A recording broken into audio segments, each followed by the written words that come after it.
Hello दोस्तों, आपका स्वागत है हमारे यूट्यूब चैनल में। हम लोग बायोलॉजी पढ़ रहे थे और बायोलॉजी में आज हम लोग को पढ़ना है कॉम्प्लेक्स परमानेंट टिश्यू। आइए अब हम लोग समझते हैं कॉम्प्लेक्स परमानेंट टिश्यू को। कॉम्प्लेक्स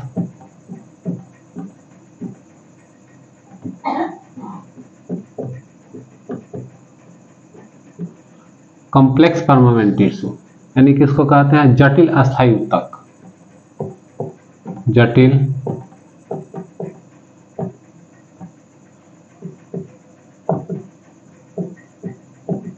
इसको हिंदी में कहते हैं जटिल अस्थायी ऊतक, कॉम्प्लेक्स परमानेंट टिश्यू। इसका नाम आखिरकार कॉम्प्लेक्स क्यों पड़ा? कारण क्या है कॉम्प्लेक्स का पड़ने का नाम? देखिए, ये जो कॉम्प्लेक्स है ना, ये टिश्यू का जो नियम था ना, टिश्यू का जो नियम था, जो टिश्यू का नियम को ये क्या करता है, फॉलो नहीं करता है। टिश्यू का नियम क्या कहता है कि समान कोशिकाओं के समूह को क्या कहते हैं, टिश्यू कहते हैं। लेकिन टिश्यू होने का क्या है, 3 कंडीशन है। क्या होना चाहिए, इसका 3 कंडीशन है, यानी कि तीनों कंडीशन को अगर कोई समान कोशिका के समूह अगर फॉलो कर रहा है तभी हम लोग क्या कहेंगे, उसे ऊतक कहेंगे।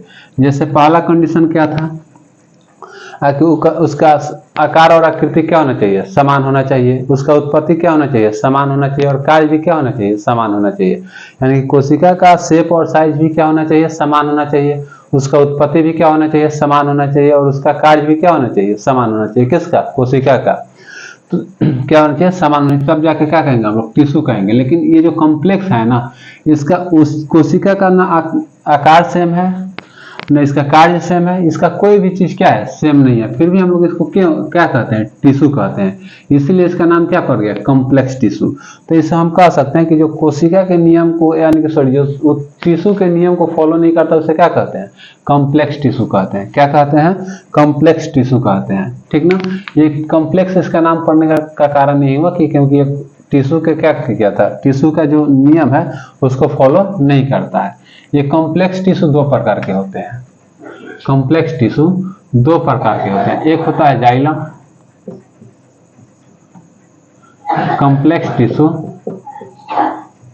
2 प्रकार के होता है। एक होता है जाइलम और एक होता है फ्लोएम। फ्लोएम फ्लोएम जाइलम को हिंदी में कहते हैं दारूला, और फ्लोएम को कहते हैं पोषवाह।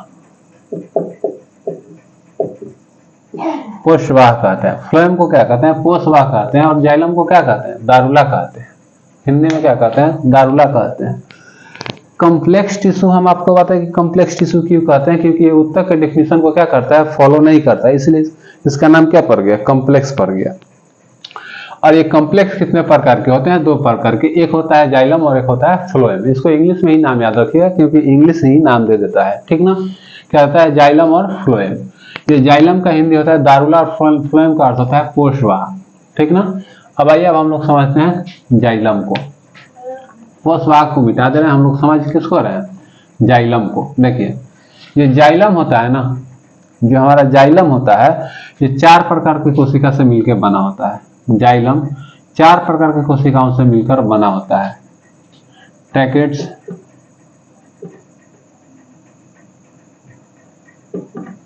ट्रैकेट्स, वेसल्स,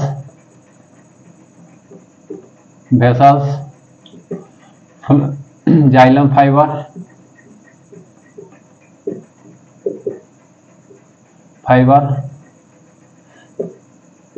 और जाइलम पेरेन्काइमा।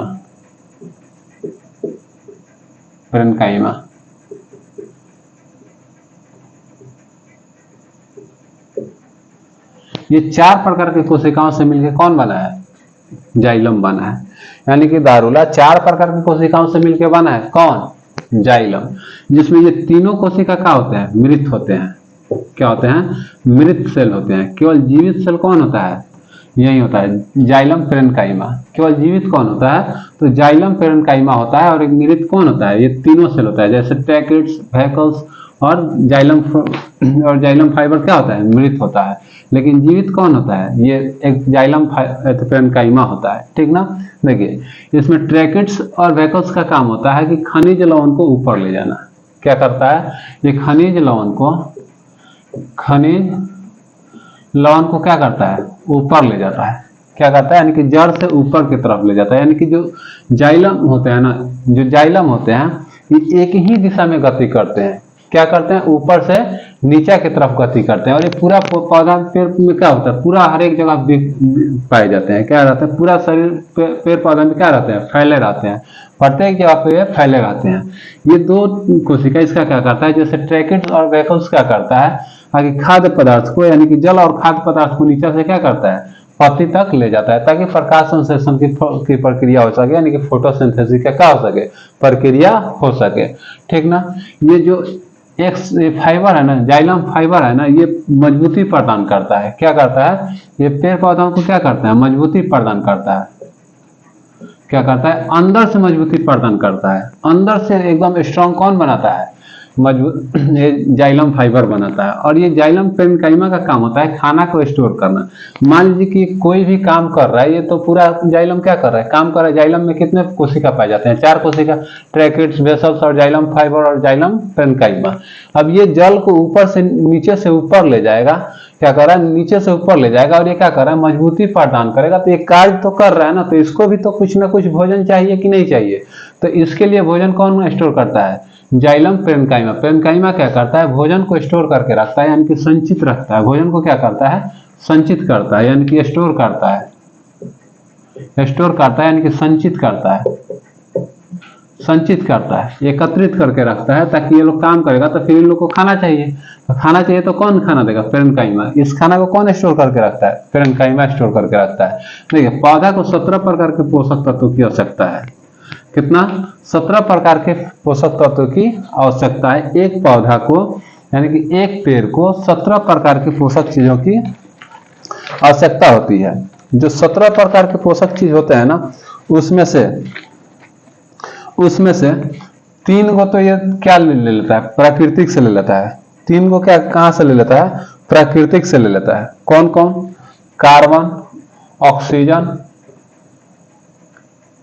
कार्बन डाइऑक्साइड ले लेता है, ऑक्सीजन और हाइड्रोजन। क्या करता है ये वायुमंडल से ले लेता है। कार्बन, ऑक्सीजन और हाइड्रोजन ये क्या करता है, वायुमंडल से ले लेता है। और 14 प्रकार के तत्व तो ये क्या करता है, मिट्टी से लेता है। क्या करता है, 14 प्रकार के तत्व ये क्या करता है, मिट्टी से लेता है। अगर आप किसी भी पौधा को क्या कीजिए, मिट्टी में न रोक के आप कहीं भी लगा सकते हैं, उसे 14 प्रकार के पोषक तत्व क्या होना चाहिए, मिलना चाहिए। तो वैसे पौधा जिसे हम मिट्टी में न लगा के 14 प्रकार के पोषक तत्व देते हैं, उसे क्या कहते हैं, हाइड्रोफेनिक्स कहते हैं। क्या कहते हैं, हाइड्रोफेनिक्स कहते हैं, हाइड्रोफेनिक्स कहते हैं। क्या कहते हैं, हाइड्रोफेनिक्स कहते हैं। यानी कि मान लीजिए कि हम एक पौधा लगा रहे हैं, तो इसको मिट्टी में लगा रहे हैं, तो जो मिट्टी में लगा रहे हैं तो मिट्टी से क्या करेगा, 14 प्रकार के पोषक तत्व ले लेगा, क्योंकि 17 प्रकार के पोषक तत्वों की जो आवश्यकता है। तो ये पौधा क्या करेगा, 3 प्रकार के पोषक तत्व होते हैं, क्या करेगा कि वायुमंडल से ले लिया। अब 14 प्रकार के पोषक तत्व इसको मिट्टी से चाहिए, तो हम लोग मिट्टी से में न लगा के हम लोग क्या करते हैं, कहीं डिब्बा उब्बा में कहीं अलग लगा देते हैं, और 14 प्रकार के पोषक तत्वों को हम लोग क्या करते हैं, कृत्रिम रंग से उसे दे देते हैं। तो ये भी पौधा क्या हो जाएगा, लग जाएगा। तो इस प्रकार के पौधा को क्या कहते हैं, हाइड्रोफेनिक्स कहते हैं। क्या कहते हैं, हाइड्रोफेनिक्स कहते हैं। क्या कहते हैं, हाइड्रोफेनिक्स कहते हैं। ठीक ना। चलिए, तो ये आपको जाइलम के रूप समझ में आया। अब हम लोग समझते हैं फ्लोएम। फ्लोएम,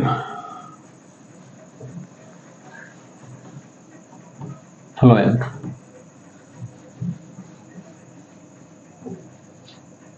फ्लोएम,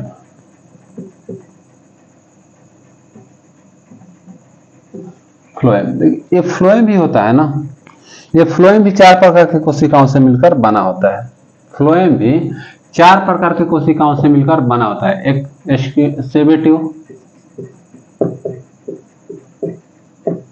सेबेटिव, दूसरा का कंपोनियल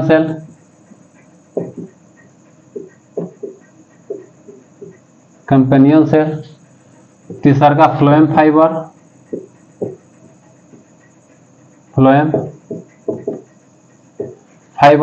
और चौथा फ्लोएम पेरेन्काइमा।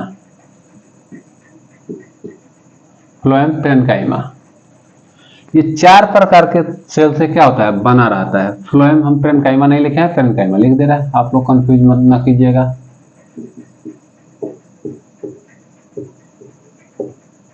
पेरेन्काइमा, सेवेटिव, कंपनियन सेल, फ्लोएम फाइबर और फ्लोएम पेरेन्काइमा। ये 4 प्रकार के सेल से ये भी बना होता है। कौन? फ्लोएम। जो हमारा फ्लोएम होता है ना, ये 4 प्रकार के सेलों से बना रहता है। जैसे जाइलम हम लोग पढ़े तो जाइलम भी कितने प्रकार के सेल से बना था? 4 प्रकार के सेल से बना था। ठीक उसी समान फ्लोएम भी क्या करता है? ये 4 प्रकार के सेल से बना होता है। फ्लोएम जो होता है ना, इसका एक ही सेल मृत होता है। क्या होता है? फ्लोएम का एक ही सेल मृत होता है, नहीं तो ये और ये तीनों सेल केवल फ्लोएम फाइबर को छोड़ के, नहीं तो सेवेटिव, कंपोनियन सेल और क्या फ्लोएम पेरेन्काइमा, ये क्या होता है? जीवित सेल होता है। क्या होता है? जीवित सेल होता है।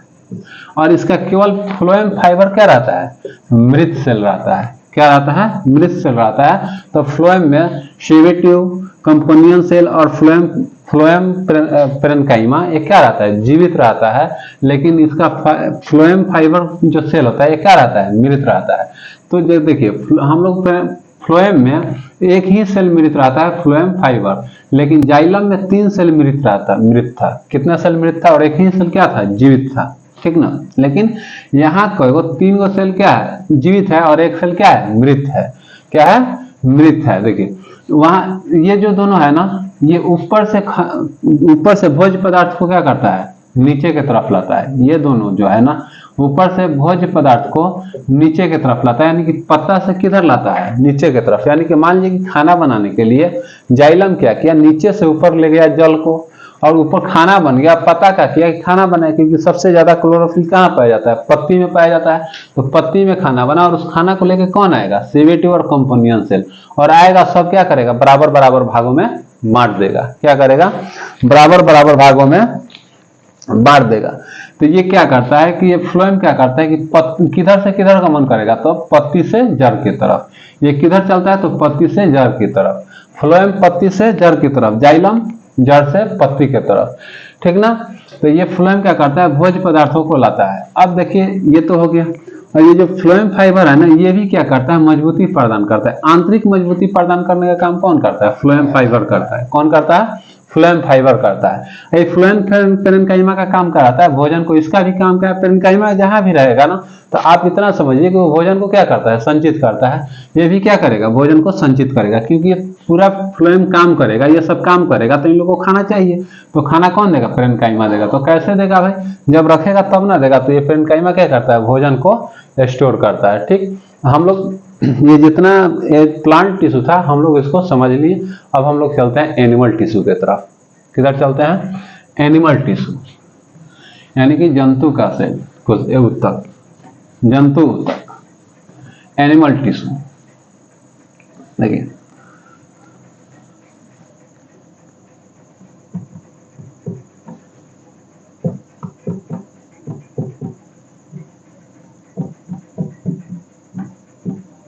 एनिमल टिश्यू यानी कि जंतु उत्तक, जंतु उत्तक, एनिमल टिश्यू यानी कि जंतु उत्तक। देखिए हाँ, आप लोग को बताए थे कि एनिमल टिश्यू और जंतु के टिश्यू, एनिमल टिश्यू और प्लांट के टिश्यू में जो होता है ना, काफी अंतर पाए जाते हैं। जो एनिमल का टिश्यू होते हैं और प्लांट के टिश्यू होते हैं, इसमें अंतर पाया जाता है। क्या अंतर पाया जाता है? आप लोग को मैंने बताया था, क्योंकि इन लोगों में हम लोग कैसे बांटे थे? जैसे बाह्य आकृति के आधार पर बांटे थे, गति के आधार पर बांटे थे, और ऊर्जा के आधार पर बांटे थे। यानी कि हम लोग का समान सेल होते हुए भी एनिमल का टिश्यू क्या था? अलग था। और प्लांट का टिश्यू क्या था? अलग था। क्यों अलग था? क्योंकि इसमें हम लोगों में क्या होता है? गति होता है। पेड़ पौधा में क्या होता है? गति नहीं होता है। हम लोग ज्यादा ऊर्जा को यूज करते हैं, पेड़ पौधा क्या करता है? कम ऊर्जा को यूज करता है। हम लोग का आकार अलग होता है, पेड़ पौधा का आकार क्या होता है? अलग होता है। हम लोग का आकार अलग होता है, पेड़ पौधा का आकार अलग होता है। ठीक ना? तो वैज्ञानिकों ने ह्यूमन बॉडी को कार्य के आधार पर 4 भागों में बांटा था। जो ह्यूमन बॉडी है ना, इसको वैज्ञानिक कार्य के आधार पर 4 भाग में बांटा था। कितने भाग में? 4 भाग में बांटा था। तो पहले का क्या है? एपिथेलियम। पहले का क्या है? एपिथेलियम।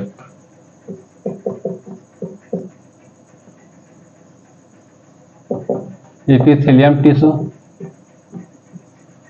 दूसरा है connective tissue,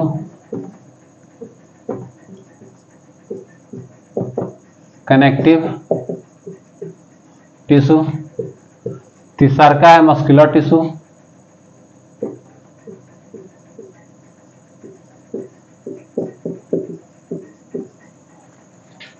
tissue.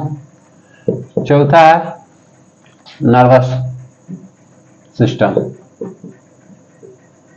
Nervous tissue. देखिए वैज्ञानिक ने हमारे शरीर को कितना भाग में बांटा, टिश्यू को कितना भाग में बांटा, 4 भाग में। Epithelium tissue, connective tissue, muscular tissue और नर्वस टिश्यू। एपिथेलियम टिश्यू को कहते हैं उपकला ऊतक, यानी कि हमारे त्वचा का निर्माण कौन करता है, एपिथेलियम टिश्यू। एपिथेलियम टिश्यू का काम होता है सुरक्षा प्रदान करना। क्या करना, सुरक्षा प्रदान करना। एपिथेलियम टिश्यू सुरक्षा प्रदान नहीं करता है बल्कि सेक्रेशन का भी काम करता है, यानी कि स्रावन का भी काम करता है, अवशोषण का भी काम करता है, ठीक ना। ये क्या करता है, और सुरक्षा का भी काम करता है, यानी कि निकालने का भी काम करता है। देखिए पसीना हमारे त्वचा से ही तो निकलते हैं, तो ये जो हमारे एपिथेलियम टिश्यू होता है ना, हमारे शरीर को क्या करता है, बाहरी वातावरण से क्या करता है, सुरक्षा प्रदान करता है। जैसे धूल कण जो भी है बाहरी वातावरण उस सबसे क्या करता है, कौन बचाता है, एपिथेलियम टिश्यू बचाता है। तो एपिथेलियम टिश्यू का काम, मेन काम क्या है, सुरक्षा प्रदान करना। और दूसरा आता है कनेक्टिव टिश्यू, ये जोड़ने का काम करता है। क्या करता है, ये जोड़ने का काम करता है, क्योंकि हमारे शरीर में बहुत सारे ऑर्गन पाए जाते हैं। जैसे मान लीजिए कि हमारे शरीर में क्या है, नस, रक्त वेसल्स है, रक्त नलिका है। रक्त नलिका अपने जगह पे क्यों रहेगा, कनेक्टिव टिश्यू की वजह से। हड्डी से हड्डी जोड़ने का काम करेगा, यानी कि हड्डी एक स्थान पर रहेगा, क्यों, कहने की वजह से, कनेक्टिव टिश्यू की वजह से। ये चमड़ा यानी कि एपिडर्मिस कहाँ चला जाए, एपिथेलियम टिश्यू जुड़ा हुआ है मस्कुलर टिश्यू, क्यों, किसके वजह से, कनेक्टिव टिश्यू के वजह से। यानी कि टोटल जोड़ने का काम कौन करेगा, कनेक्टिव टिश्यू। कनेक्टिव टिश्यू क्या करता है, जोड़ने का काम करता है, यानी कि अगुआ का काम कौन करता है, कनेक्टिव टिश्यू, यानी कि ये जोड़ने का काम करता है, ठीक ना। क्या करता है, अगुआ का काम कौन करता है, कनेक्टिव टिश्यू, यानी कि इसका काम क्या है, जोड़ने का काम है, पूरा हमारे शरीर को जोड़ के रखता है। मस्कुलर टिश्यू क्या करता है, गति प्रदान करता है। मस्कुलर टिश्यू क्या करता है, गति प्रदान करता है।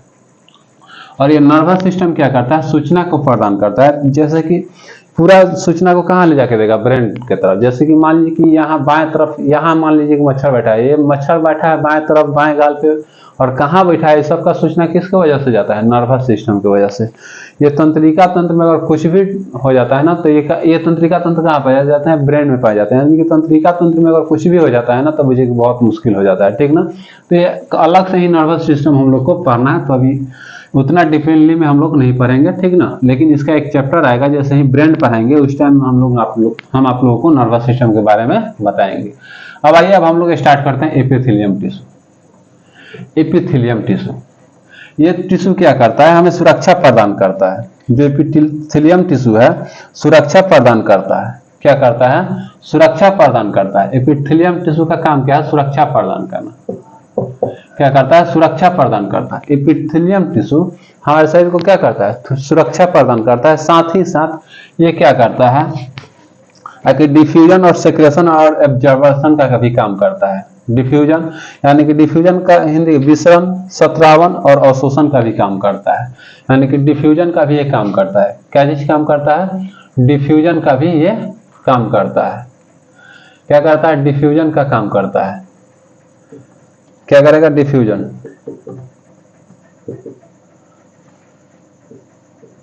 डिफ्यूजन, सेक्रेशन और एब्जॉर्बेशन।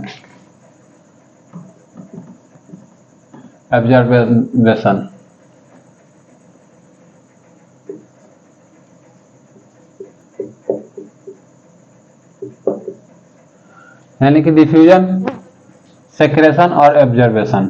यानी कि डिफ्यूजन मतलब क्या होता है, विसरण करेगा। क्या करेगा, विसरण का भी काम करता है, स्रावन का भी काम करता है, और स्रावन का भी काम करता है, और अवशोषण का भी काम करता है। अवशोषण का भी काम करता है, यानी कि किसी भी चीज को अवशोषित भी करेगा, निर्माण भी करेगा और डिफ्यूजन भी करेगा, यानी कि विसरण भी करेगा, ठीक ना। यानी कि स्रावन भी करेगा और डिफ्यूजन भी करेगा। ये हमारे बॉडी को सुरक्षा प्रदान करता है और साथ में साथ क्या करता है, डिफ्यूजन करता है, सिक्रेशन करता है और ऑब्जर्वेशन करता है, यानी कि अवशोषण करता है। क्या करता है, ऑब्जर्वेशन करता है, यानी कि क्या करता है, अवशोषण करता है। ये भी 4 प्रकार के होता है। क्या होता है, ये भी 4 प्रकार के होता है। तो पहला हम लोग देखेंगे एपिथेलियम टिश्यू का कितने प्रकार के होते हैं, 4 प्रकार के। पहला एस्क्यूमस, पहला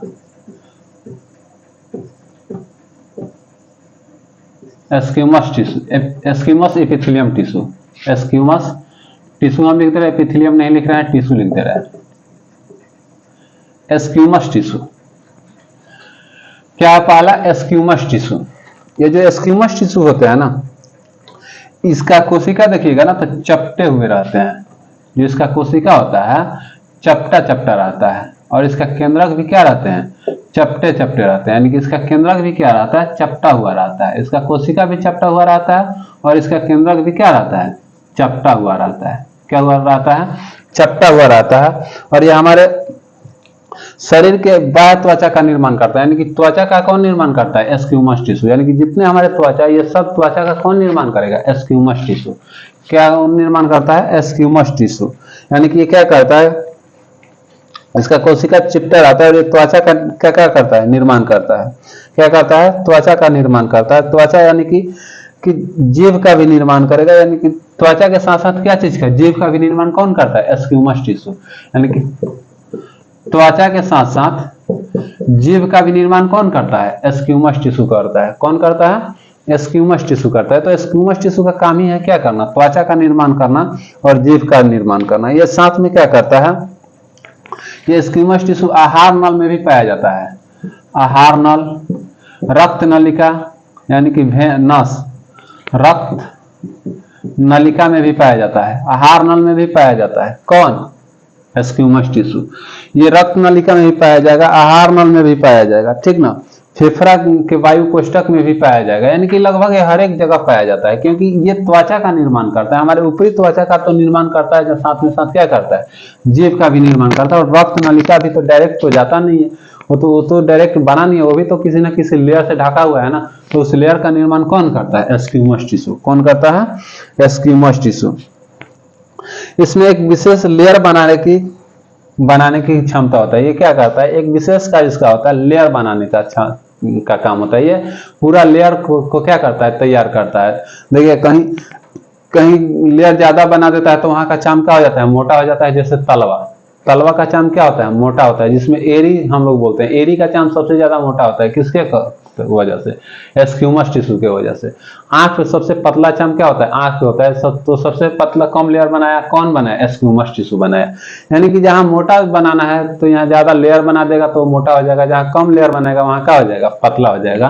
तो ये लेयर बनाने का भी इसमें क्षमता पाया जाता है, किसमें, एस्क्यूमस टिश्यू में। ठीक, एस्क्यूमस टिश्यू में क्या होता है, लेयर बनाने का भी क्षमता होता है। अब आइए चौथा, अब इसका दूसरा देखते हैं, कोलेमुलर। चौथा एपिथेलियम टिश्यू का प्रकार होता है कोलेमुलर।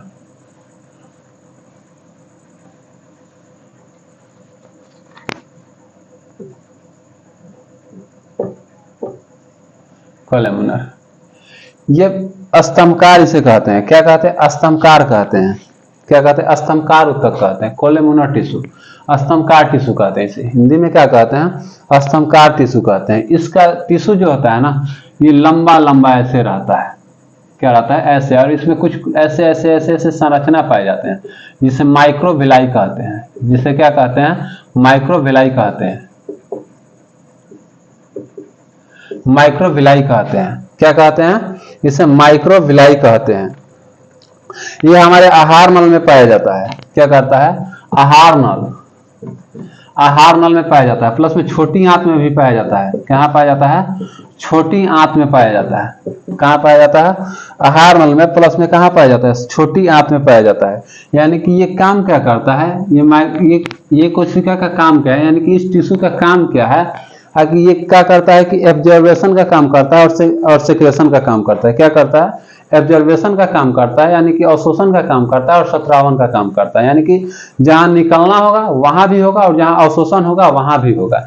यानी कि छोटी आंत, हमारे खाना का संपूर्ण पाचन कहाँ होता है? छोटी आंत में होता है। तो जब छोटी आंत में संपूर्ण पाचन होता है तो जो विटामिन प्रोटीन हम लोग खाए होते हैं उसको अवशोषण करना होता है, यानी कि ये क्या करता है? एब्जॉर्बेशन का भी काम करता है। तो ये कहाँ पाया जाएगा? ये छोटी आंत में भी पाया जाएगा। आहार नल में भी ये क्या करता है? पाया जाता है। कहाँ पाया जाता है? आहार नल में भी यह पाया जाता है। इसका ये उत्तक कैसा होता है? तो लंबा स्तंभ के समान होता है। इसमें क्या पाया जाता है? माइक्रोविलाई पाया जाता है। क्या पाया जाता है? माइक्रोविलाई पाया जाता है। ठीक, इसमें क्या पाया जाता है? माइक्रोविलाई पाया जाता है। ठीक, आगे बढ़े। अब आगे होता है एक और, इसका तीसरा नंबर टिश्यू देखेंगे। तो दूसरा नंबर टिश्यू था, इसी का तीसरा नंबर टिश्यू देखेंगे, क्यूबॉइड टिश्यू। क्यूबॉइड टिश्यू कौन सा टिश्यू? Cuboid tissue.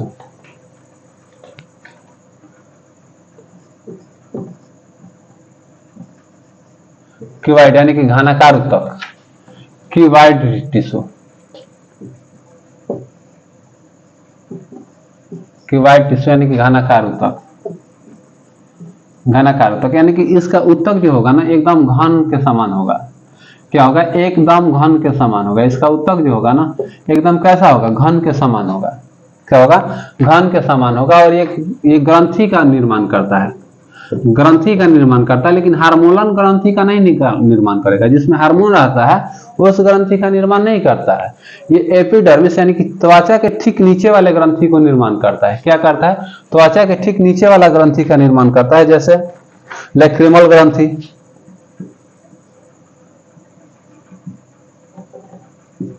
लैक्रिमल ग्रंथि, जैसे लैक्रिमल ग्रंथि,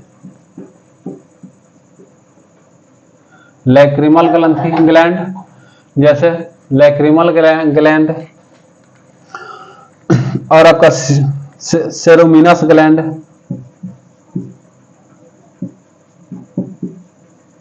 सेरोमिनस ग्लैंड और सीवम ग्लैंड।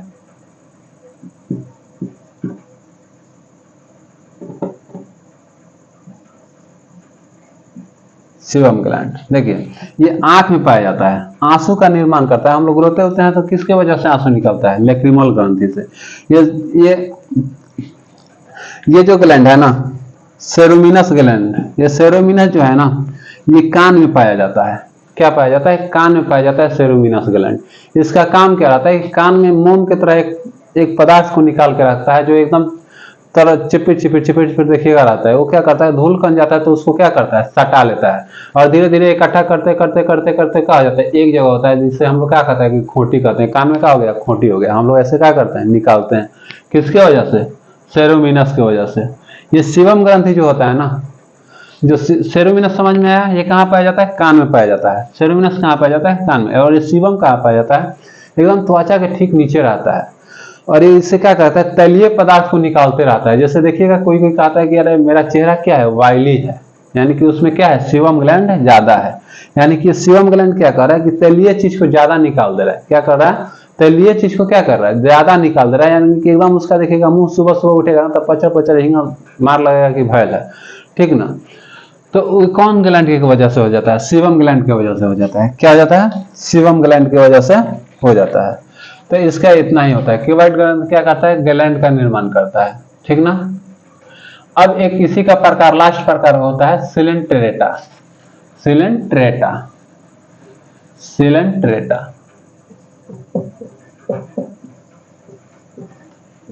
सिलेंट्रेटा। ठीक ना? क्या होता है? इसे पक्षमाभी कहते हैं। इसका भी जो उत्तक होता है ना लंबा लंबा स्तंभ के समान होता है, लेकिन इसमें बाहर हेयर के तरह क्या पाया जाता है? स्ट्रक्चर पाया जाता है, जिसे स्ट्रक्चर पाया जाता है जिसे सिलिया कहते हैं। सिलिया कहते हैं। क्या कहते हैं? सिलिया कहते हैं। या उन भागों में पाया जाता है जहां परिवहन होता है, क्योंकि ये क्या करता है? ऐसे ऐसे हिलते रहता है, ऐसे ऐसे क्या करता है? हिलते रहता है। यानी कि हम लोग का जो श्वसन तंत्र होता है वहां भी क्या पाया जाएगा? ये उत्तक पाया जाएगा, पक्षमाभी उत्तक पाया जाएगा। तो ये कहाँ पाया जाता है? ये कहाँ पाया जाता है? रक्त नलिका में भी पाया जाता है। ये रक्त नलिका में नहीं पाया जाता है, ये आमाशय में पाया जाता है। क्या पाया जाता है? आमाशय यानी कि श्वसन नलिका में पाया जाता है। कहाँ पाया जाता है? श्वसन नलिका में पाया जाता है। श्वसन नलिका यानी कि ट्रैकेज में पाया जाता है। देखिए श्वसन नलिका में क्यों पाया जाता है, और एक ही ये एक होता है ना, इसमें एक खासियत है कि ये एक ही दिशा में गमन करता है। क्या करता है, एक ही दिशा में गमन करता है। जैसे देखिए बलगम कोई कोई बिकता है, हम लोग क्या करते हैं, बलगम को बिकते हैं तो एक बार खींचते हैं तो पूरा नहीं आता है, तो फिर हम लोग छोड़ देते हैं। तो ये क्या होता है, हमारे श्वसन तंत्र में कौन तक पाया जाता है, ये पक्षमादि तक पाया जाता है। और इसमें क्या है, सिलिया है। एक बार खींचा, एक बार ऐसे फ्लेक्सिबल किया और ऊपर गया, वहीं पर क्या किया, सिलिया सटा लिया। फिर हम लोग खींचे, फिर छोड़े, नहीं आया तो छोड़े, तो फिर क्या किया, सिलिया छटा लिया। फाइनली 3 बार 4 बार में हम लोग उसको डिस्चार्ज करते हैं। तो जब तक नहीं आता है तब तक रोक के कौन रख ले रखता है, सिलिया ही रख ले रखता है। और ये यही नहीं, महिला के गर्भाशय में भी पाया जाता है। गर्भाशय में भी कौन पाया जाता है, यही पाया जाता है, पक्षमार्ग तक पाया जाता है। ठीक, ये आप एपिथेलियम को समझें। अब इसके बाद हम लोग समझेंगे कनेक्टिव टिश्यू। किसको समझेंगे, कनेक्टिव टिश्यू। कनेक्टिव टिश्यू को हम लोग लास्ट वीडियो में समझेंगे। आज भर के लिए लास्ट वीडियो में बढ़ा, कनेक्टिव टिश्यू को हम लोग इसके बाद वाले वीडियो में समझेंगे। आज भर के लिए इतना ही, फिर मिलते हैं नेक्स्ट वीडियो में।